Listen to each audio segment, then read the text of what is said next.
Hello everybody and welcome back to a brand new video. Make sure you smash that like button down below and subscribe to the channel if you are new. So it was about a year ago where I actually did a video showing why Joe Biden's presidency, if it were to happen, might actually backfire on the Democratic Party in terms of their ability to get anything done, in terms of their ability to maintain control over the House, control over the Senate. And it seems like that video seems to be aging quite well ahead of the 2022 midterms. Now, we don't know exactly what is going to happen during the midterm elections. It is possible that Republicans do not retake the Senate. It is possible that they stay at a 50-50 split if Democrats can turn out at a decent capacity, but all historical trends would show the fact that Republicans have a real opportunity here, not just to retake the House, which I think they will automatically do via redistricting, but also to retake the Senate, and potentially we could see 60, 61 Republican seats in the Senate. This is going to be a best case scenario looking at the Senate in 2022 and 2024. But it is possible Republicans could have a filibuster-proof majority in the Senate by the time we get to 2024. So it's going to be very interesting. I'm going to talk about all this and more. But first, I have to tell you guys about my good friends over at My Patriot Supply. These days, the future is still more uncertain than ever. That's why people who know what's coming are using today to prepare. You can't wait until the last moment. By then, it's just too late. And the most important thing you need to prepare is long-term storage emergency food. It stays fresh for up to 25 years, and it will be there whenever you need it. I strongly recommend My Patriot Supply, America's leader in self-reliance. They're the only source I use for emergency food planning, and right now you can save up to $50 off a 4-week supply of delicious meals that provide 2,000 plus calories a day. Calories give you the energy you need to survive, and saving $50 is impossible to pass up, but keep in mind, supplies are limited. But you can order by 3 p.m. on any given day, and your order will ship that same day. So go to preparewithredeagle.com and stock up now. That's preparewithredeagle.com. There's no time to lose. Do it now. So we talk about the Senate, we say that Republicans, I think probably, if you look at my last prediction, I believe I had Republicans getting 51, 52 seats in the Senate. And I think that that is very plausible. However, this is more of a best case scenario type of video, just showing how it is possible. I'm not saying Republicans are going to get 60 seats in the Senate. Could they possibly get 56, 57, even if they don't play all their cards right? Absolutely. I think that they probably will have at least 55 seats at the end of the 2024 election. But if they do play their cards right, it is extremely possible that they will have 60 seats, if not even more than 60 seats, at the end of the 2024 election. So, first of all, I think it's very important to acknowledge for the naysayers out there, for the doubters out there that like to talk about my previous election predictions. I got every single Senate race that was called on election night correctly in the 2020 election. Also, the other two that were not called on election night, I changed my prediction before the runoffs. I said the Democrats probably going to take 1, if not 2 seats. Didn't make a concrete prediction, but that exactly happened because I knew that Republicans were just not going to turn out for these establishment Republicans. And hopefully in the primaries in the near future, we're going to see a rise in national populist type, original Trumpian candidates that take the mantle and rise up so we can take back some of these Senate seats in places like the Rust Belt. And you're going to see. But we're going to look at this here.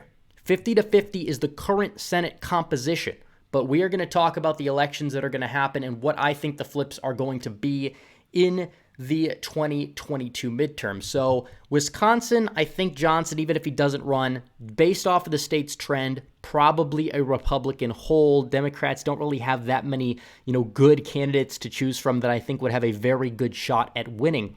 Same thing with Florida and North Carolina. Rubio, I'm not the biggest fan of the guy, but he will likely win by probably around 10 points. In North Carolina, the Republican Senate nominee, whoever it's going to be, whether it's Mark Walker or even Laura Trump, probably will win by a few points as well.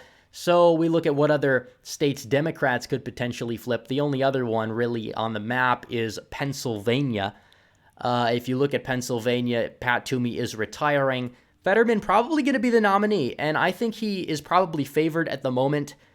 His optics are actually through the roof for Pennsylvania, but he does have a lot of skeletons in his closet. He may be being overrated, and I think it's very possible that whoever it's going to be, Scott Perry, even Costello, even though he's more of a rhino/neocon candidate, I think they probably could win against Fetterman in the state of Pennsylvania.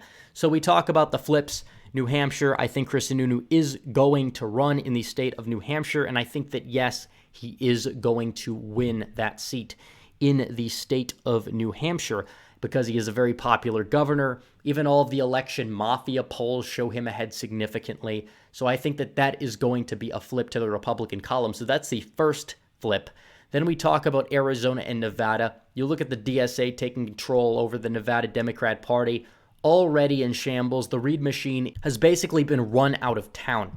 If we talk about that and Republicans can get a good candidate, whether it's Laxalt or somebody else, I think Nevada could easily flip as well. That brings us Arizona and Georgia.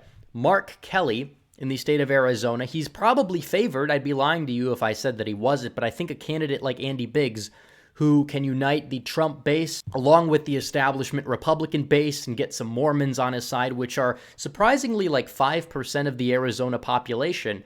I think that Biggs would unite the Republican Party in the state of Arizona. I think he would carry the party back to victory and would take that seat if he does run.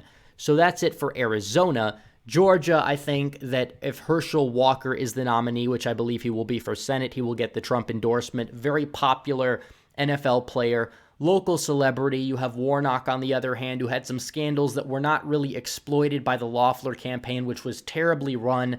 That woman is a complete and total robot.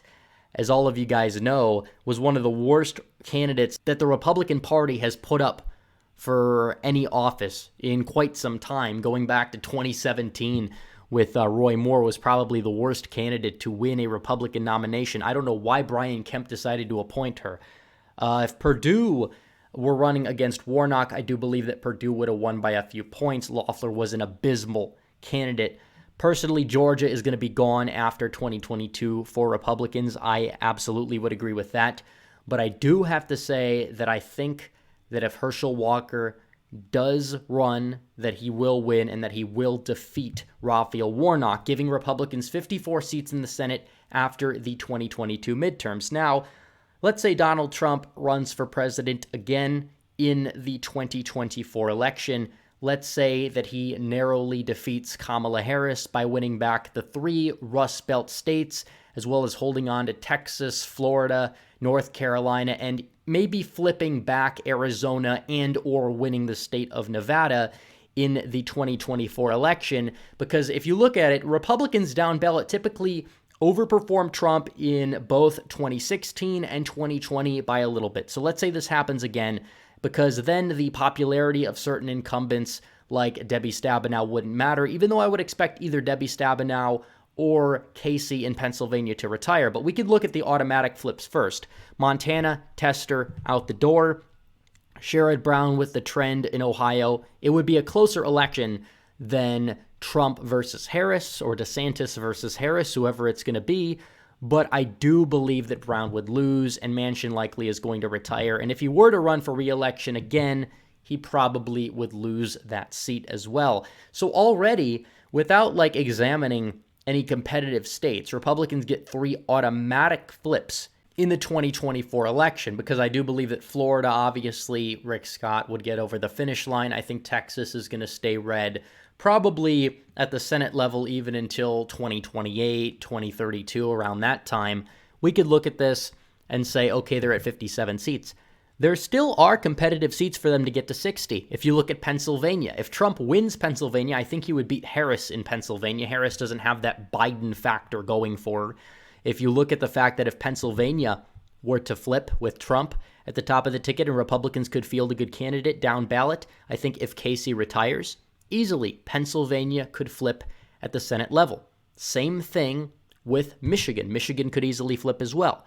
That is 59 seats in the Senate.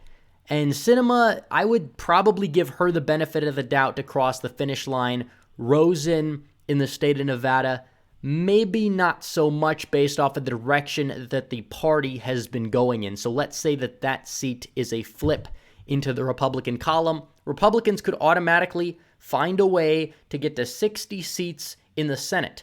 Now, it is true that maybe if Sinema collapses for some reason or Republicans put up a phenomenal candidate, that they could see themselves get to 61. Keep in mind, I do believe that Wisconsin would likely flip from Baldwin in 2024 based off of polarization, based off of trends in the state. In fact, that's more likely to happen than Casey or Stabenow losing, even though I would expect at least one of them to retire. So this is probably the map that you're going to see. Something about this 60-40. But keep in mind, this is if the Republicans play their cards right. In reality, based off of the fact that the Republican Party and the Republican establishment is pretty incompetent, I'd only see them getting around 56, 57, which is still a commanding majority. But the white pill of the day, the white pill in this video, is that the Senate is the Republicans for the taking, but hopefully they can find a new majority leader and one that is much better and less corrupt than Mitch McConnell, and somebody who actually understands the realignment that is going on in this country that has been taking place for a decade now. So anyways, guys, thanks for watching this video. Please like this video down below, comment down below, and subscribe to the channel. Hit the bell for notifications so you never miss another video. Follow me on social media. Links in description below. As always, guys, thanks for watching. Red Eagle, out.